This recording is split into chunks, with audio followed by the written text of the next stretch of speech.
Hello everyone, welcome back Likhitha YouTube channel. ಇವತ್ತು Likhitha YouTube channel ಏನು ಬರ್ತಿದೆ ಗೊತ್ತಾ? ಮಂಗಳೂರು ಬನ್ಸ್. ಮಂಗಳೂರವ್ರಿಗೆ ತುಂಬ ಫೇವ್ರೇಟ್ಸ್ ಮಂಗಳೂರು ಬನ್ಸ್. ಹೇಗೆ ಮಾಡೋದು ಅಂತ ರೆಸಿಪಿ ನೋಡ್ಕೊಳ್ಳೋಣ ಬನ್ನಿ. ಈಗ ಮಂಗಳೂರು ಬನ್ಸ್ ಮಾಡೋದಕ್ಕೆ ಒಂದು ಮೈದಾ ಹಿಟ್ಟು ತೊಗೊಂಡಿದ್ದೀನಿ. ನಾನು ಗಣೇಶ ಮೈದಾ ಹಿಟ್ಟು ತೊಗೊಂಡಿದ್ದೀನಿ. ಒಂದು ಬಾಳೆಹಣ್ಣು, 1 ಕಪ್ ಸಕ್ಕರೆ, ಮೊಸರು, ಏಲಕ್ಕಿ ಇಷ್ಟಿದ್ರೆ ಬನ್ಸ್ ಮಾಡ್ಕೋಬೋದು. ಹೀಗೆ ನೋಡಿ, ಬಾಳೆಹಣ್ಣು ಫುಲ್ ಚುಕ್ಕಿ ಬಂದಿರಬೇಕು. ಅಂಥ ಬಾಳೆಹಣ್ಣು ಹಾಕ್ಕೊಂಡ್ರೆ ಬನ್ಸ್ ತುಂಬ ರುಚಿಯಾಗಿ ಬರುತ್ತೆ. ಈಗ ನೋಡಿ, 1 ಗ್ಲಾಸ್ ಸಕ್ಕರೆ ತೊಗೊಂಡಿದ್ದೀನಿ ಚಿಕ್ಕ ಗ್ಲಾಸಲ್ಲಿ.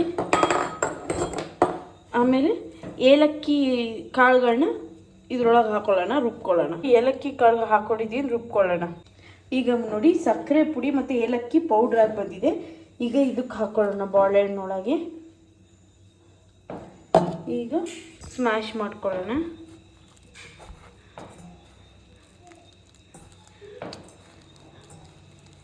ಚೆನ್ನಾಗಿ ಸ್ಮ್ಯಾಶ್ ಮಾಡ್ಕೊಳ್ಳಿ ಅದನ್ನ. ಬಾಳೆಹಣ್ಣು ಎಲ್ಲೂ ಪೀಸಸ್ ಆಗಿರಬಾರ್ದು.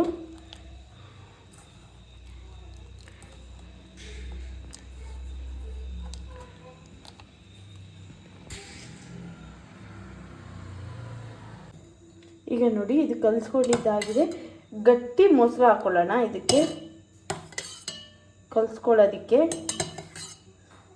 ನೋಡಿ, ಗಟ್ಟಿ ಮೊಸರು ಹಾಕ್ಕೊಂಡಿದ್ದೀನಿ. ಈಗ ಇದಕ್ಕೆ ಮೈದಾ ಹಿಟ್ಟು ಹಾಕ್ಕೊಳ್ಳೋಣ. ನೋಡ್ಕೊಂಡು ಹಾಕ್ಕೊಳ್ಳಿ. ಇಷ್ಟು ಹಾಕ್ಕೊಂಡಿದ್ದೀನಿ, ಕಲಿಸ್ಕೊಳ್ಳೋಣ. ಈಗ ನೋಡಿ, ಕಲಿಸ್ಕೋಬೇಕು ನೀಟಾಗಿ. ಹೀಗೆ ತುಂಬ ಹಾಕೊಂಡ್ಬಿಟ್ರೆ ಮತ್ತು ಗಟ್ಟಿ ಆಗಿಬಿಡತ್ತೆ ಬನ್ಸು. ನೋಡ್ಕೊಂಡು ಕಲಿಸ್ಕೊಳ್ಳಿ. ಈಗ ನೋಡಿ, ನೀಟಾಗಿ ಕಲಿಸ್ಕೊಳ್ತಾ ಇದ್ದೀನಿ. ಈಗ ನೋಡಿ, ಹಿಟ್ಟು ರೆಡಿ ಇದೆ ಬನ್ಸಿಗೆ. ಈಗ ಬನ್ಸ್ ಮಾಡ್ಕೊಂಬಿಡೋಣ. ನೋಡಿ, ಈಗ ಬನ್ಸಿಗೆ ಕಾಯಿ ಚಟ್ನಿ ಮಾಡ್ಕೊಳ್ಳೋಣ. ಒಂದು ಸ್ವಲ್ಪ ಕಾಯಿ, ಒಂದು ಸ್ವಲ್ಪ ಕಡಲೆ, 2 ಹಸಿಮೆಣಸಿನ್ಕಾಯಿ, ಒಂದು 4-5 ಕರಿಬೇವಿನ ಸೊಪ್ಪು, ಬೆಳ್ಳುಳ್ಳಿ, ಆಮೇಲೆ ಜೀರಿಗೆ, ಮೆಣಸು, ಉಪ್ಪು ಇಷ್ಟು ಹಾಕಿ ರುಬ್ಕೊಂಡು ಬರ್ತೀನಿ. ಇಷ್ಟು ಹಾಕಿದರೆ ನೋಡಿ ಚಟ್ನಿ ರೆಡಿ ಆಗುತ್ತೆ. ಕಾಯಿ ಚಟ್ನಿ ಬನ್ಸಿಗೆ ತುಂಬ ರುಚಿಯಾಗಿರುತ್ತೆ. ಕಾಯಿ ಚಟ್ನಿ ಕಂಪಲ್ಸರಿ ಮಾಡ್ಕೊಳ್ಳಿ. ಈಗ ನೋಡಿ, ಕಾಯಿ ಚಟ್ನಿ ರೆಡಿಯಾಗಿದೆ. ಈ ಥರ ತೆಳ್ಳಗಿರ್ಬೇಕು ಕನ್ಸಿಸ್ಟೆನ್ಸಿ, ಆವಾಗಲೇ ಬನ್ಸಿಗೆ ಚೆನ್ನಾಗಾಗೋದು. ಈಗ ನೋಡಿ, ನಾವು ಬನ್ಸಿಗೆ ಕಲಿಸ್ಕೊಂಡಿರೋ ಹಿಟ್ಟು ರೆಡಿಯಾಗಿದೆ. ಈಗ ಎಣ್ಣೆಯಲ್ಲಿ ಕರೆದ್ರೆ ಬನ್ಸ್ ರೆಡಿ. ಈಗ ನೋಡಿ, ಬನ್ಸಿಗೆ ಹಿಟ್ಟು ರೆಡಿ ಇದೆ. ಸ್ವಲ್ಪ ಹಿಟ್ಟು ಹಾಕೊಳ್ಳೋಣ.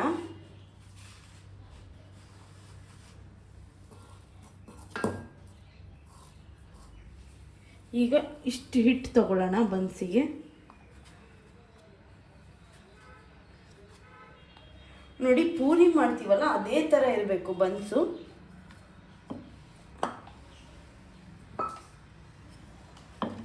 ಅಷ್ಟೇ ಕ್ವಾಂಟಿಟಿ ಇರಬೇಕು, ಪೂರಿ ಥರ ಇರಬೇಕು ಬನ್ಸು. ಅವಾಗ ಉಪ್ಕೊಂಡು ಬರುತ್ತೆ ಪೂರಿ ಥರ. ಹಿಟ್ಟು ಜಾಸ್ತಿ ಹಾಕ್ಕೊಳಕ್ಕೆ ಹೋಗಬೇಡಿ.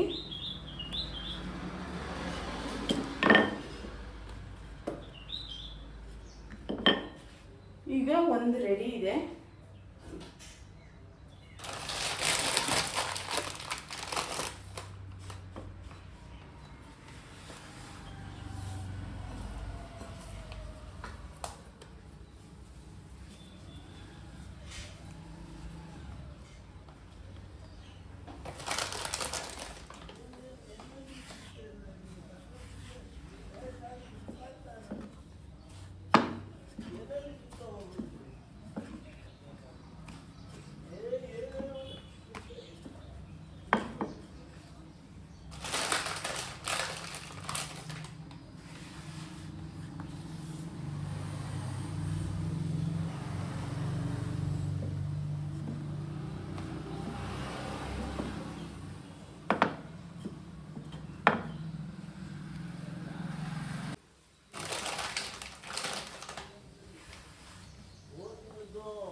ರೌಂಡ್ ಶೇಪಲ್ಲಿ ಲಟ್ಸ್ಕೋಬೇಕು.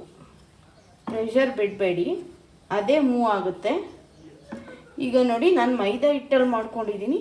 ನಿಮ್ಮಲ್ಲಿ ಯಾರು ಮೈದಾ ತಿನ್ನಲ್ಲ ಅನ್ನೋರು ಗೋಧಿ ಹಿಟ್ಟಲ್ಲಿ ಮಾಡ್ಕೊಳ್ಳಿ, ಅದು ಹೀಗೆ ಬರುತ್ತೆ. ಆಮೇಲೆ ನಾನು ಕೈಯಲ್ಲಿ ಕಲಿಸ್ಕೊಂಡಿದ್ದೀನಿ ಬಾಳೆಹಣ್ಣ.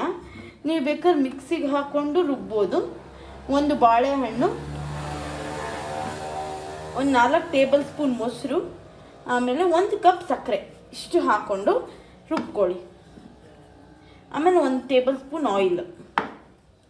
ನೋಡಿ ಹೀಗೆ ಬರಬೇಕು ಶೇಪು, ಎಷ್ಟು ಚೆನ್ನಾಗಿ ಬಂದಿದೆ ನೋಡಿ. ಈಗ ಬಾಣಲಿಗೆ ಹಾಕ್ಕೊಂಡು ಕರ್ಕೊಂಡ್ಬಿಡೋಣ. ಈಗ ನೋಡಿ ಎಣ್ಣೆ ಕಾಯ್ತಾ ಇದೆ. ಈಗ ಬನ್ಸ್ ಹಾಕೊಂಡ್ಬಿಡೋಣ.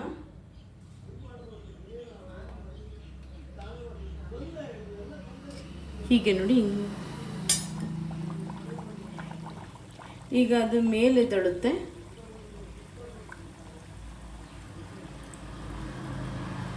ಬನ್ಸು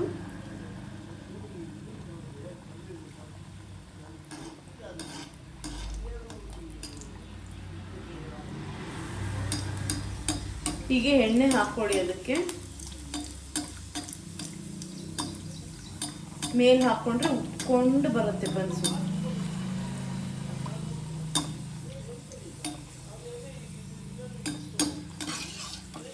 ನೋಡಿ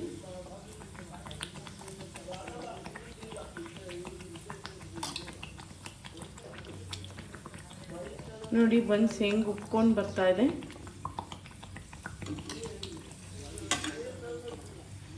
ನಾವು ಹೇಳಿರೋ ಥರ ಪ್ರಪೋರ್ಷನೇಟಾಗಿ ಮಾಡಿದ್ರೆ ಹಿಂಗೆ ಬರುತ್ತೆ ಬನ್ಸ್, ಉಪ್ಕೊಂಡು ಬರುತ್ತೆ. ಇಷ್ಟು ಸಿಯಕ್ಕೆ ಬಿಡಬೇಡಿ. ಟರ್ನ್ ಔಟ್ ಮಾಡ್ಕೊಳ್ತಾ ಇದ್ವಿ. ಟರ್ನ್ ಮಾಡ್ಕೊಂಡು ಬೇಯಿಸ್ಕೊಳ್ಳಿ.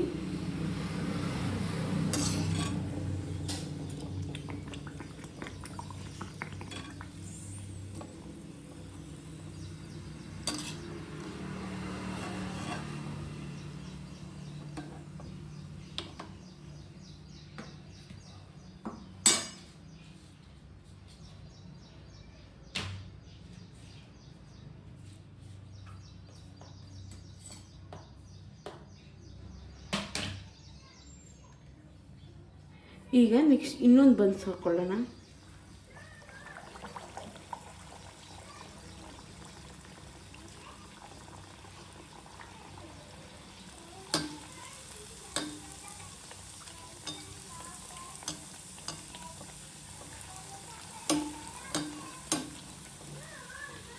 ನೋಡಿ ಈ ಥರ ಪೂರಿ ಊದ್ದಂಗೆ ಊದಬೇಕು ಬನ್ಸು, ಆವಾಗಲೇ ತುಂಬ ರುಚಿಯಾಗುತ್ತೆ ಬನ್ಸು.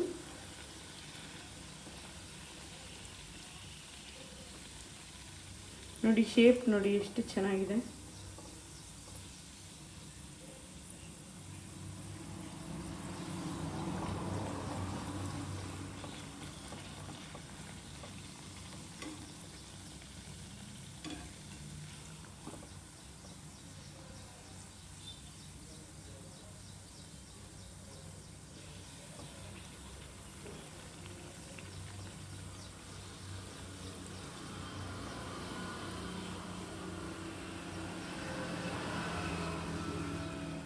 ಹಿಂಗೆ ಟರ್ನ್ ಮಾಡ್ಕೋತಾ ಇರಿ. ಅದು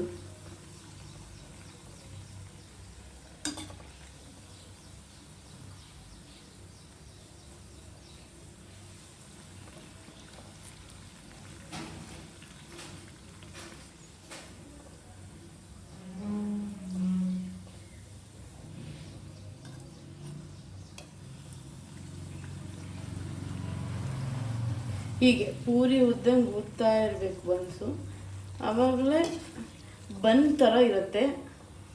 ಆವಾಗಲೇ ಚೆನ್ನಾಗಿ ನೆಂದಿದೆ ಹಿಟ್ಟು, ಎಲ್ಲ ಕಲಸಿರೋದು ಪ್ರಪೋರ್ಷನೇಟಾಗಿ ಕರೆಕ್ಟಾಗಿದೆ ಅಂತ ಅರ್ಥ. ನೋಡಿ ಈ ಕಲರ್ ಬರಬೇಕು.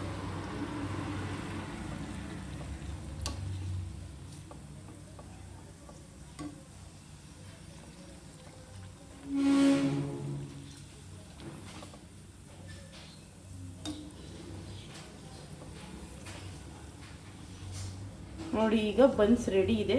ಈಗ ಆಫ್ ಮಾಡ್ಕೊಳ್ಳೋಣ, ತೊಗೊಂಬಿಡೋಣ. ನೋಡಿ ಎಷ್ಟು ಚೆನ್ನಾಗಿ ಬಂದಿದೆ ಬನ್ಸು. ನೀವೆಲ್ಲರೂ ಮನೇಲಿ ಮಾಡ್ಕೊಳ್ಳೇಬೇಕು, ಮಾಡ್ಕೊಂಡು ತಿಂದು ಲಿಖಿತಾ ಬ್ಲಾಗ್ಸ್ನ ಸಬ್ಸ್ಕ್ರೈಬ್ ಮಾಡ್ಕೊಳ್ಳೇಬೇಕು. ಇದು ನೋಡಿ one of the most requested recipe buns. ತುಂಬ ರುಚಿಯಾಗಿದೆ ನೋಡಿ, ಎಷ್ಟು ಸಖತ್ತಾಗಿ ಬಂದಿದೆ ಬನ್ಸು. ಮುಟ್ಟಕ್ಕೂ ಬಿಸಿ ಇದೆ, ಸಖತ್ತು ತುಂಬ ಚೆನ್ನಾಗಿ ಬಂದಿದೆ. ಇದು ಬಿಸಿ ಇದೆ, ಮುಟ್ಟಕ್ಕೂ ಆಗ್ತಾ ಇಲ್ಲ. ಇದು ನೋಡಿ one of the most requested recipe, ತುಂಬ ಚೆನ್ನಾಗಿದೆ ನೋಡಿ. ಇದು ಒಳಗಡೆ ಬಿಸಿ ಇದೆ ನೋಡಿ, ಒಳಗಡೆ ಯಾವ ಥರ ಇದೆ ಟೆಕ್ಸ್ಚರು ನೋಡಿ, ಈ ಥರ ಬರಬೇಕು ನೋಡಿ. ಒಳಗೂ ಬೆಂದಿದೆ, ಹೊರಗೂ ಬೆಂದಿದೆ, ತುಂಬ ರುಚಿಯಾಗಿದೆ ಇದು ರೆಸಿಪಿ ನೋಡಿ. ಈ ಥರ ಇರಬೇಕು ಒಳಗೆ ಬನ್ಸು, ಮುರಿಯೋಕ್ಕೂ ಆಗ್ತಾ ಇಲ್ಲ, ಸಖತ್ತು ಬಿಸಿ ಇದೆ ನೋಡಿ ಹೇಗಿದೆ. ನೀವೆಲ್ಲರೂ ಖಂಡಿತ ಮನೇಲಿ ಟ್ರೈ ಮಾಡಬೇಕು. ನೋಡೋಕೆ ಇಷ್ಟು ಸಕ್ಕತ್ತಾಗಿದೆಯೋ, ರುಚಿನೂ ತುಂಬ ಚೆನ್ನಾಗಿದೆ. ಎಲ್ಲರೂ ಮನೇಲಿ ಮಾಡ್ಕೊಂಡು ತಿಂದು ನನ್ನ ಚಾನಲ್ನ ಸಬ್ಸ್ಕ್ರೈಬ್ ಮಾಡ್ಕೊಳ್ಳಿ, ಲಿಖಿತ ವ್ಲಾಗ್ಸ್ನ. ಪ್ಲೀಸ್ ಸಪೋರ್ಟ್ ಮಾಡಿ, ಕನ್ನಡ ಚಾನಲ್ನ ದಯವಿಟ್ಟು ನೋಡಿ ಸಪೋರ್ಟ್ ಮಾಡಿ ನೋಡಿ. ಈ ಥರ ಬನ್ಸ್ ಮಾಡ್ಕೊಳ್ಳಿ, ನಾನು ಹೇಳಿರೋ ಕನ್ಸಿಸ್ಟೆನ್ಸಿಲೇ ಮಾಡಬೇಕು. ಮತ್ತು ಈಗ ಖಾರ ಚಟ್ನಿ ಮಾಡ್ಕೊಳ್ಳಿ, ತುಂಬ ರುಚಿಯಾಗಿರುತ್ತೆ. ಮತ್ತು ನೆಕ್ಸ್ಟ್ ಯಾವ ರೆಸಿಪಿ ಮಾಡ್ಬೋದು ಅಂತ ನೀವು ಕಮೆಂಟ್ಸ್ ಮಾಡಿ, ನಾನು ನೆಕ್ಸ್ಟ್ ಅದಕ್ಕೆ ಪ್ರಿಪೇರ್ ಆಗ್ತೀನಿ ಯಾವ ರೆಸಿಪಿ ಮಾಡಬೇಕು ಅಂತ. ಓಕೆನಾ? Thank you all. ಸಬ್ಸ್ಕ್ರೈಬ್ ಮಾಡೋದನ್ನ ಮರಿಬೇಡಿ. Thank you.